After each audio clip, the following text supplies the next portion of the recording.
저는 어려서 바닷가에서 자랐는데 제주도의 바닷가만 있는 것이 아니라 늘 또 산을 보고 자랐습니다. 참 행복한 그런 어린 시절을 보냈던 것 같습니다. 제주에는 한라산이 있는데요. 저는 제주시에서 늘 바라보는 한라산을 보다가 한 번은 수학여행을 갔는데 서귀포에서 바라보는 한라산은 또 서귀포의 제주시에서 바라보는 산과 조금은 다른 모습이었습니다. 아름다운 산과 바다 속에서 유년 시절을 겪으면서 이 자연 속에 함께 하시는 하나님을 늘 경험하고 또 그 하나님을 찬양하며 신앙생활을 했던 것을 기억합니다. 여러분, 우리 교회 앞에도 팔달산이 있습니다. 참 감사한 것은 이 산이 우리에게 있다는 것이 우리에게 참 든든한 마음을 줍니다. 많은 사람들이 가서 운동도 하지만 산 꼭대기에 올라가면 뭔가 새로운 느낌을 갖곤 합니다. 특별히 우리가 성경 말씀을 우리가 읽을 때에도 구약과 신약에 주목할 만한 산들이 있습니다.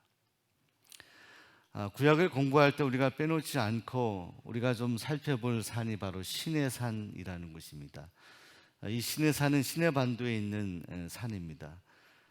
이스라엘 백성들이 광야 생활을 시작하면서 출애굽하여 이 광야 생활의 여정 가운데 지나게 되었던 이 산인데, 모세는 특별히 이 산에서 놀라운 하나님의 말씀, 십계명을 받고 하나님의 말씀을 받습니다. 저 산에서 모세가 많은 기도를 하나님께 드리면서 또한 광야 생활 가운데 필요한 성전, 성막에 대한 모든 구상을, 그림을 하나님으로부터 공급받습니다. 신약에도 여러 산들을 우리가 언급할 수 있는데, 특별히 저는 감람산이 여러분들 잘 익히 아는 산일 것입니다. 예루살렘 근처에 있는 이 감람산은 특별히 예수님께서 승천하신 산이기도 하지만 예수님이 십자가에 달려 돌아가시기 전에 잡혔던 곳이 바로 저 감람산, 겟세마네 동산이 바로 저 산에 있습니다. 주님이 기도하던 산이라고 하니까 저 산이 좀 달리 보이지 않습니까? 근데 사랑하는 여러분, 우리 예수님께서도 산을 좋아하셨는데요, 이 이스라엘에 저 감람산만 있는 것이 아니었습니다.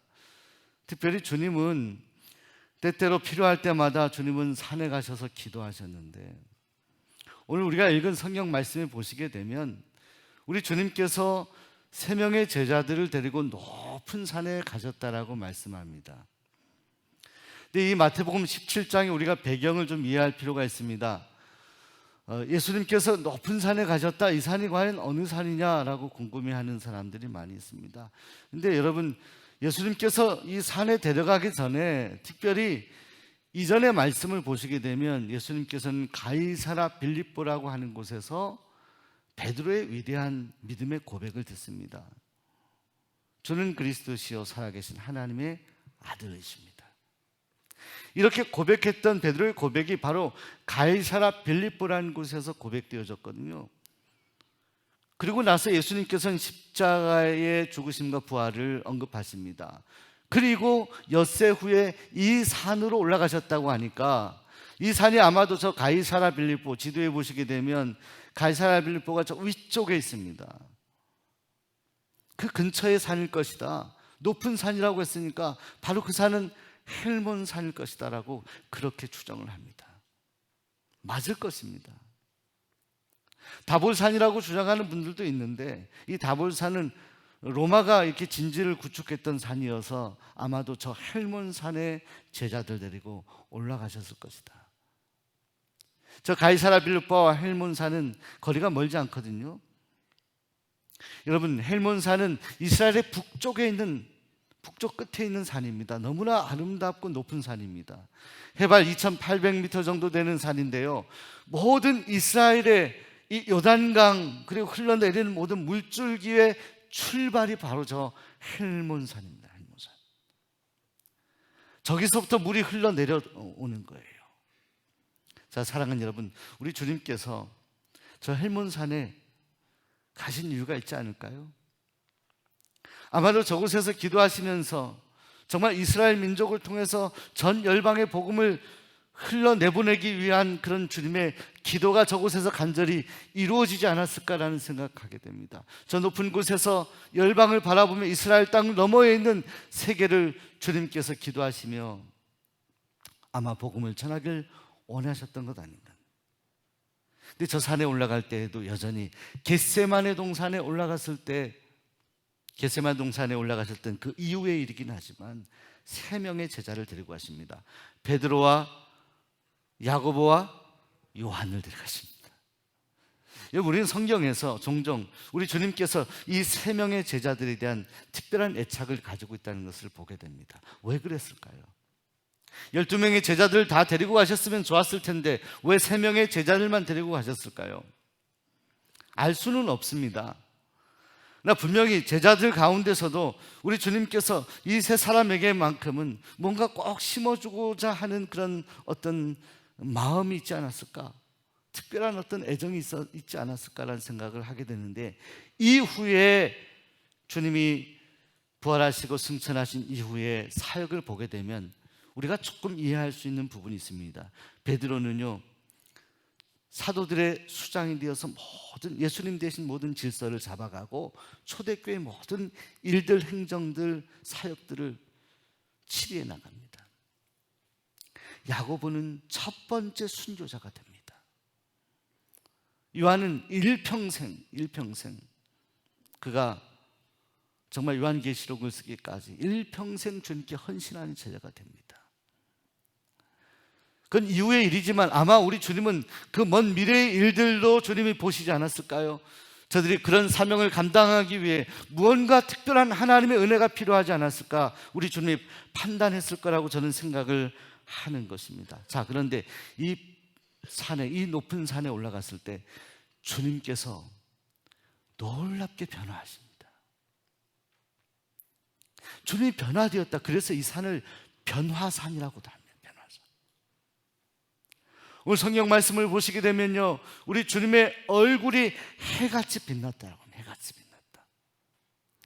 그리고 우리 주님의 옷이 빛과 같이 휘어졌다라고 말씀합니다. 이걸 누가 본 거예요? 제자들이 본 겁니다. 평상시 늘 주님을 바라보던 저들의 시선이 있었잖아요.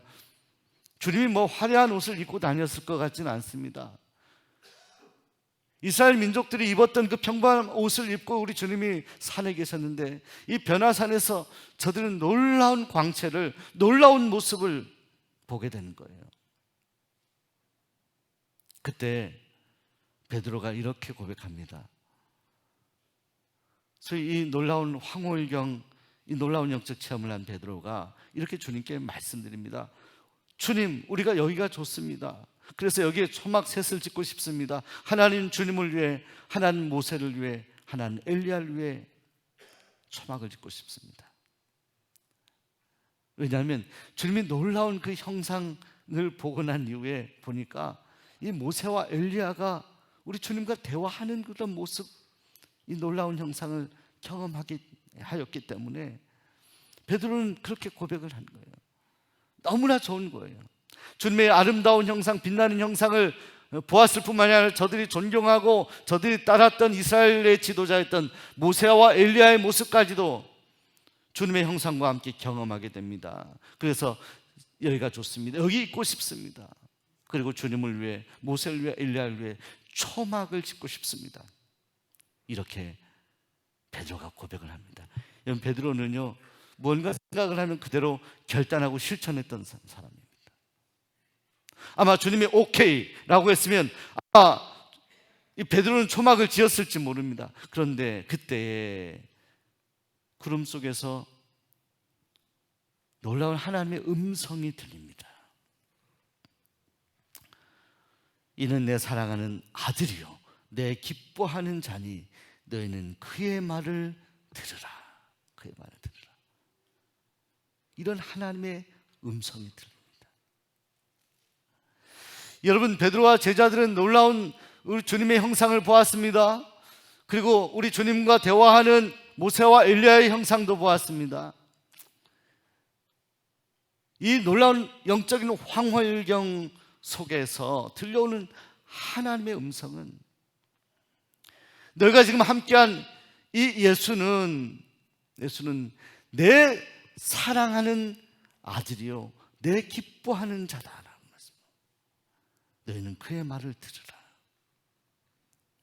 우리 하나님께서 예수님에게 놀라운 힘을 실어주는 거예요. 제자들에게 들으라는 거예요. 너희가 함께 간 이 변화산에서 너희가 모시고 있는 이 스승은 나의 아들이다. 내가 기뻐하는 자다.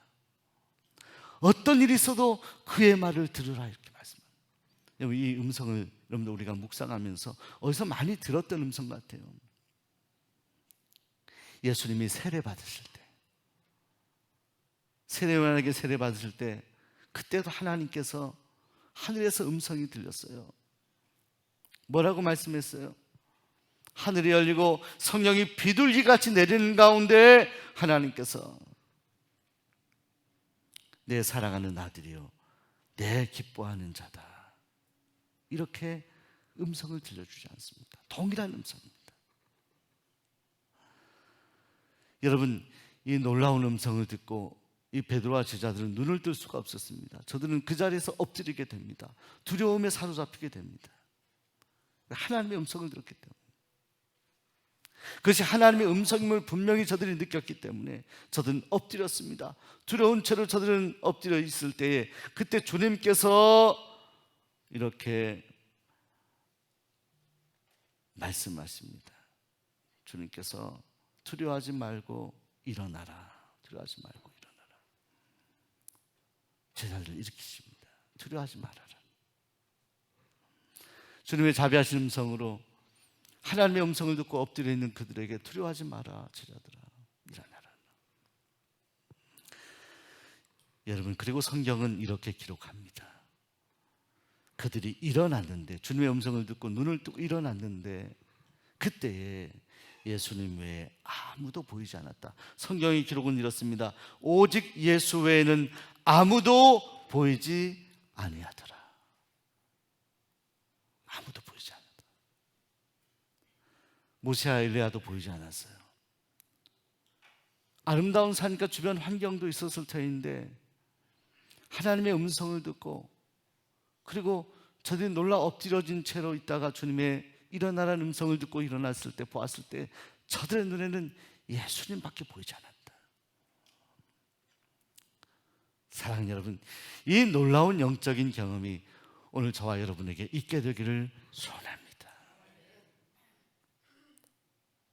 사도 베드로는요, 이 사건에 대해서 아마도 이 사건에 대한 기록이었을 거라고 보는데, 베드로후서 1장에서 내가 그의 크신 위엄을 친히 보았다라고 그렇게 고백합니다. 여러분, 예수님과 예수님의 제자들은요 긴밀하게 교제하였고 주님이 그들을 가르쳤을 뿐만이 아니라 때때로 주님은 그들을 산에 데리고 가시고, 그때 하나님께서는 이 제자들에게 친히 하나님께서 하시고 싶은 말씀을 하셨습니다. 예수님이 나의 아들이라는 것, 예수님이 인생의 죄를 다 구원하시고 용서하시고 구원하실 구세주라는 것을 분명하게 하나님께서 제자들에게 말씀하시고 예수님의 말씀을 들으라고 그렇게 부탁을 하신 거예요. 이 변화산에서 그 놀라운 음성을 듣고 두려워하는 그들의 눈에 이제 예수님만 보이는 역사가 있게 되었던 거예요. 여러분, 하나님의 자녀들 성도들에게 가장 큰 은혜는 뭐냐? 지금도 보잖아요. 우리가 아침에 눈을 뜨면 볼 수 있는 사람들은 보잖아요. 사물도 보고 사람도 보고 환경도 보고, 내가 하루에도 수없이 많은 사람을 만납니다. 우린 눈의 문제가 아니에요. 시력의 문제, 육신의 눈으로 본다 이런 개념이 아니라 정말로 많은 것들을 보지만, 그러나 내 마음속으로 보여지는 것, 내가 하루 종일 수많은 사물들을 보고 수많은 사람들을 만나지만 내 마음속에 여전히 내가 다른 모든 것들에 대한 관심보다 내 마음이 집중하는 하나의 대상, 보고 싶은 대상, 그분이 바로 우리 주님이어야 된다. 그리고 그분이 바로 우리 예수님이어야 우리 인생이 참으로 행복하다. 이것이 복된 인생이다. 사랑하는 여러분, 오늘 여러분들의 마음속에, 여러분의 시선 속에 정말 예수님만이 보여지는 역사가 있게 되기를 소원합니다. 잘 보지 못할 때가 너무나 많이 있어요. 변화산에서 보았던 그 예수님, 제자들이 보았던 그 예수님의 모습, 그리고 하나님의 음성, 이 변화산에서 주님께서 그렇게 놀랍게 변화했던 것, 하나님의 음성을 들려주셨던 것에는 분명한 이유가 있었을 것입니다. 그 결과 제자들의 눈에는 일시적이지만 예수님만 보이는 역사가 있게 되었어요. 여러분, 성경에 보면 예수님만 보았던 사람들이 있습니다. 사도행전 7장을 보시게 되면 초대교회 집사였던 스데반 집사님이 나옵니다. 구제 사역을 맡았다가 점점 하나님의 말씀을 전하게 되는데, 사도행전 7장에 보시게 되면 아주 강팍한 유대인들 앞에서 하나님의 말씀을 담대히 전합니다. 유대인들이 이제 돌을 들어서 스데반 집사를 치게 됩니다. 스데반 집사가 거기에 순교하게 됩니다. 돌을 맞아 순교해요. 자, 그런데 이 스데반 집사를 보도하는 사도행전 7장의 마지막 결론은 너무나 황홀하고 아름다운 모습이에요. 순교의 현장이 이렇게 아름다울 수 있겠는가라는 거예요. 자, 그것은 무엇 때문입니까? 스데반 집사가 보았던 것 때문이에요. 무엇을 보았습니까? 돌을 들고 달려드는 유대인들을 본 것이 아니라, 조롱하는 유대인들을 본 것이 아니라, 주변의 환경을 본 것이 아니라, 그는 그 고통의 순간에도 그는 하늘을 우러러 보았다. 그리고 예수님 우편에 계신, 하나님 우편에 계신 예수님, 그 거룩하신 형상을 스데반 집사가 보았어요. 스데반 집사가 고백합니다. 인자가 하나님 우편에 서신 것을 보노라라고. 스데반 집사는 다른 것 보지 않았어요. 돌에 맞아 순교당하는 그 순간에도, 그 가장 고통스럽고 힘든 그 순간에도 위를 본 겁니다. 주님을 본 거예요. 왜? 주님 때문에 하나님의 말씀, 진리의 말씀을 전하고 있거든요. 죽음이 두렵지 않을 정도로 그런 놀라운 하나님의 은혜가 그를 덮었던 거예요. 하나님의 은혜가 우리에게 있을 때 우리에게 두려움이 사라지는 거예요. 돌에 맞아 순교하는 그 순간에도 놀라운 주님의 형상을 그가 보았어요. 우러러 보았다. 하나님을 우러러 보았다. 예수님의 형상을 보았다.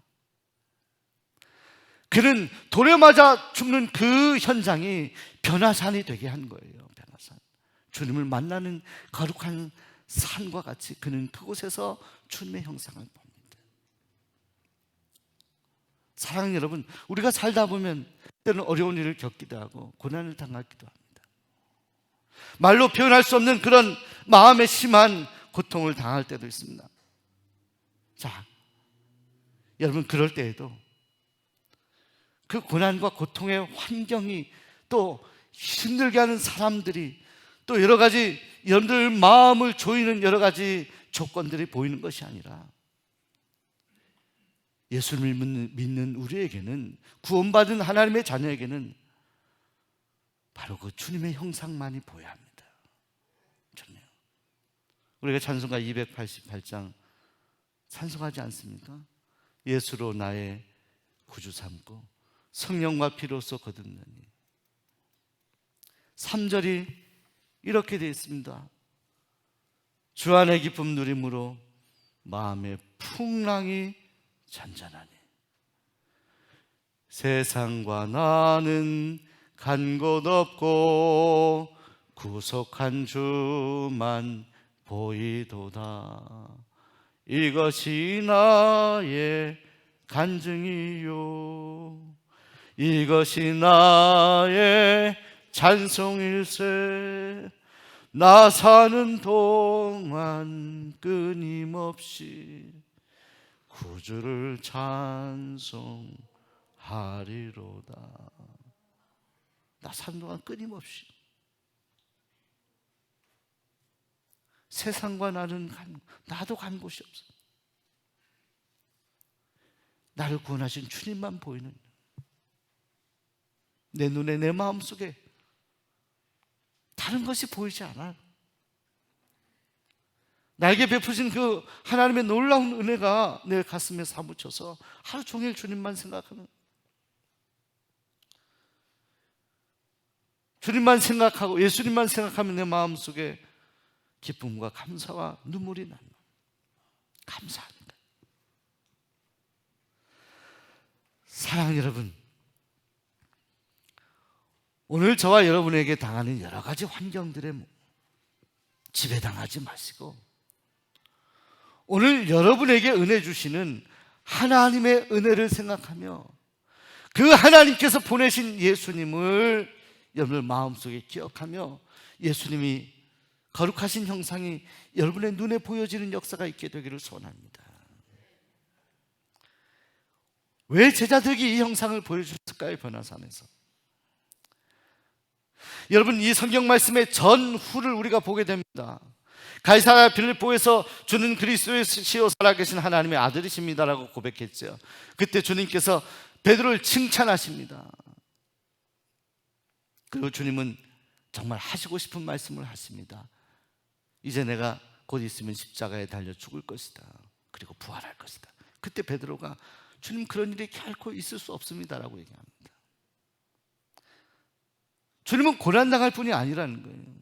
영광만 받으실 뿐이고 주님은 능력을 행하실 뿐이고 왜 주님이 십자가 지시고 죽습니까? 주님 죽을 수 없습니다 했을 때 예수님께서 베드로에게 말씀하시죠. 사탄아 물러가라. 너가 왜 사람의 일을 생각하느냐 하나님의 일을 생각하지 않고 사람의 일을 생각하느냐. 자, 그리고 얼마 후에 변화산에 간 거예요. 입술로 고백은 하지만 아직 예수님이 어떤 분인지를 정확히 모르는 이 베드로에게 주님은 뭔가 힘을 주고 싶었어요. 놀라운 경험, 체험을 하게 하고 싶었던 거예요. 아마 산에 올라가셨을 때 주님의 목적은 기도하기 위해서 아닐까요? 그런데 하나님께서 친히 예수님이 누구신가를 말씀해 주시죠. 자, 그런데 사랑하는 여러분, 이 변화산의 사건 이후의 일들이 어떻게 진행됩니까? 구속한 주만 보였던 이 베드로와 제자들이 어떤 행보를 보입니까? 주님만 보여야 되는데 주님만 보이지 않았어요. 이 산에서 하나님께서는 분명히 이 놀라운 역사를 보여주셨는데 오직 예수님만 보이도록 그들의 눈에 예수님만 들어오도록 역사하셨는데 그 제자들의 눈에는 예수님을 조롱하는 이들이 눈에 들어왔고요, 예수님을 끝까지 따랐을 때 경험해야 될 죽음이 저들의 마음에 엄습해 들어오기 시작합니다. 오직 예수님만 바라보았던 시선이 흩어지게 됩니다. 다시 두렵게 됩니다. 자, 여러분, 오늘 이 예배를 통해서 오늘 여러분에게 만약에 요즘에 여러분 기도하시고 말씀을 보는데 정말 주님만 생각나는 분 계십니다. 예수님의 십자가가 자꾸 내 마음에 다가오고 기도하면 눈물이 나고 그 은혜에 감사하게 되고 하는 그런 은혜가 여러분에게 있다면 그것은 무언가 우리 주님께서 여러분을 통해서 무언가 하시고자 하는 일이 있어요. 하나님은 우리에게 은혜를 주실 때에는요, 뭔가 우리에게 맡겨주고자 하는 사명 같은 것이 있어요. 아니면 우리 마음을 단단하게 하고자 하는 어떤 중요한 사건이 여러분 앞에 놓여 있을 때가 있어요. 주님이 우리에게 주님만 보이는 은혜를 주실 때는 우리 마음을 단단히 잡고 우리가 해왔던 기도를 우리가 해왔던 하나님의 말씀을, 우리가 해왔던 어렵지만 힘들었던 믿음의 길을 조금 더 가야 돼요. 조금 더 가야 돼요. 멈추지 말고 가야 돼요. 기도하던 기도를 더 해야 됩니다. 전하던 복음을 더 전해야 됩니다. 했던 헌신을 더 해야 돼요. 우리의 사명을 더 단단하게. 하나님이 은혜 주실 때는 하나님의 백성들의 그런 은혜를 주신 이유가 있거든요. 그러나 제자들은 변화산 이후에 그들은 겟세마네 동산에 주님이 데리고 가셨을 때 함께 기도하지 못하고 조는 잠을 자는 사람들이 되고 말고요. 주님 십자가 달려 돌아가셨을 때 저들은 두려워서 다시 고향으로 돌아가는 존재가 되고 조금 더 가야 되는데 주님만이 보였던 그 형상이 여전히 주님이 십자가에 달려 돌아가실 때 여전히 그의 마음속을 지배했어야 되는데 그렇지 못했어요. 놓쳤어요. 시선을 놓쳤어요. 주님을 놓치고 말았어요. 그 시선을 잃고 말았어요. 여러분, 미국 서부 시대에 더비라고 하는 남자가 있었는데 그가 집 주변에서 금광을 발견했다고 합니다. 금맥을 찾아서 이렇게 금을 많이 캐려고 하는 그 어마어마한 그 금맥을 찾아서 뭔가 일확천금을 꿈꾸면서 그의 숙부에게 부탁을 하고 함께 기계를 사고 장비를 사서 금맥을 몇 달 동안에 캐고 쫓아가는데 기대했던 것과는 다르게 그 금맥이 발견되지가 않았어요. 더 이상. 그러니까 포기하고 다시 일상으로 돌아왔을 때 얼마 후에, 그것을 떠나 일상으로 돌아왔을 때 얼마 후에 놀라운 소식이 들립니다. 더비가 채굴하던 그 광산에서 금광이 발견되었다는 소식을 듣습니다. 그리고 확인해 보았더니 그 금광은 자신과 숙부가 계속해서 몇 달 동안 파고 그 땀을 흘렸던 그 장소에서 불과 1m 정도 떨어진 곳이에요. 거기부터 금광이 있어요. 후회를 했죠. 많은 후회를. 그런데 그 분이 이것에서부터 교훈을 얻어서 그가 보험을 하게 됐는데 보험업계에 정말 전설 같은 존재가 되었다는 것입니다. 1m다. 이제 이 경영학에서도 1m의 법칙이 있다는 거예요. 여러분, 성경에도 있어요. 여리고성을 13바퀴 때 하나님 무너뜨렸어요. 저는 우리 성도님들이요, 신앙생활 하면서 기도할 때도 기도의 금광을 찾아야 돼요. 그 놀라운 주님의 형상을 볼 때까지 멈추지 말아야 돼요. 가야 해요. 힘들어도 가야 해요. 힘들어도 믿음의 땅을 파야 돼요. 그리고 우리 주님의 형상을 바라봐야 합니다. 조금 더 가야 합니다. 여러분이 지금까지 정말로 사모하며 주님을 만나고 주님으로부터 놀라운 영적인 그런 응답을 받고 경험하기까지 겨우 1m 남아있을 수도 있습니다. 여러분, 포기하시겠습니까? 여기까지 가야 되겠죠. 근데 사랑하는 여러분, 주님이 여러분의 눈 속에, 여러분의 마음 속에 놀라운 그런 은혜를 주시고 주님만 보이는 놀라운 그런 영적인 그런 상태에 있다라고 했을 때 앞으로 주실 그 사명을 위해서 여러분이 조금 더 가야 합니다. 더 주님께로, 조금 더 주님께로. 더 엎드려 기도해야 하고요. 또 하나님 말씀을 붙들어야 합니다. 조금 더 가시기 바랍니다. 곁에 계신 분들에게 조금 더 갑시다. 조금 더 가세요. 조금 더 가세요. 힘들어도 조금 더 가세요. 조금 더 기도하세요. 조금 더 말씀을 붙드세요. 지칠 수 있습니다. 힘을 내세요. 주님이 변화산에서 놀라운 변화를 할 때 우리 하나님의 음성이 들잖아요. 내 사랑하는 아들이다. 내 기뻐하는 자다. 오늘 여러분이 힘들어도 조금 더 갈 때, 주님께 조금 더 나아갈 때 우리 하나님이 여러분을 향하여 그 음성 들려주실 거예요. 너는 내 사랑하는 아들이야. 너는 내 사랑하는 딸이야. 내가 너를 볼 때마다 기쁘다. 내가 너를 볼 때마다 마음이 뭉클하다. 내가 너를 생각할 때마다 가슴이 뭉클하다. 기쁘다. 사랑하는 딸아, 사랑하는 아들아, 힘내라. 조금 더 가보자. 자, 오늘 이 음성이 여러분들에게 들리십니까? 주님이 여러분과 함께 하실 것입니다. 기도하겠습니다.